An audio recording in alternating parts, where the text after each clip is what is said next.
नमस्कार। आज हम एक अद्भुत और रहस्यमय यात्रा पर निकलेंगे, पृथ्वी के उद्भव की कहानी पर।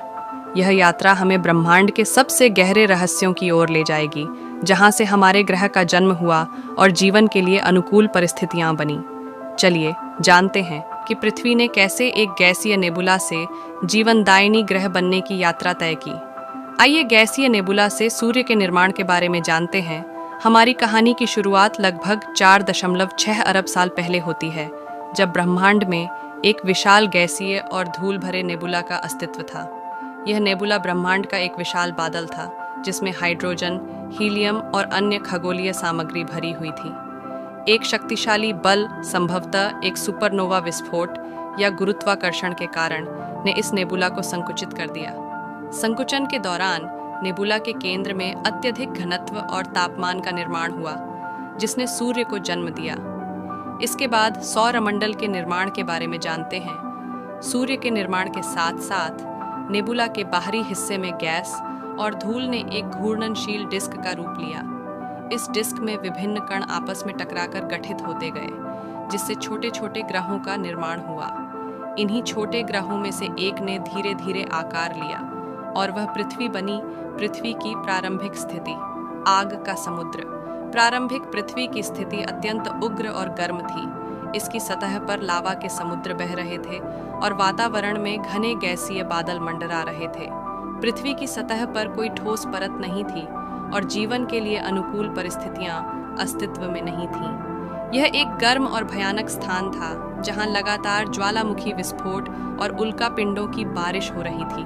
और आगे बात करते हैं वायुमंडल और जल का निर्माण कैसे हुआ। जैसे जैसे पृथ्वी ठंडी होने लगी, इसकी सतह पर ठोस क्रस्ट, खपड़ा बनना शुरू हुआ। इस ठोस परत ने समुद्रों और महासागरों के निर्माण के लिए आधार तैयार किया।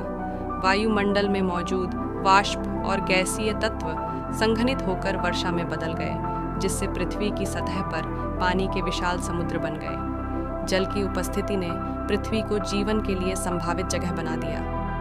प्रारंभिक जीवन का उदय कैसे हुआ। समुद्रों के भीतर सरल सूक्ष्म जीवों का जन्म हुआ। ये सूक्ष्म जीव बहुत ही साधारण थे, लेकिन उन्होंने धरती की जीवन प्रक्रिया में महत्वपूर्ण भूमिका निभाई। इनमें से कुछ जीवों ने फोटोसिंथेसिस की प्रक्रिया शुरू की, जिससे वायुमंडल में ऑक्सीजन का निर्माण हुआ। ये एक प्रमुख परिवर्तन था, जिसने पृथ्वी के वायुमंडल को जीवन के लिए उपयुक्त बनाया।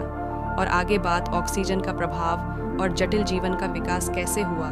ऑक्सीजन के निर्माण ने पृथ्वी के वायुमंडल में एक महत्वपूर्ण बदलाव किया।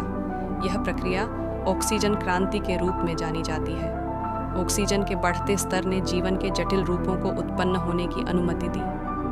बहुकोशिकीय जीवों का उदय हुआ और धीरे धीरे समुद्रों में और बाद में भूमि पर भी जीवन फैलने लगा।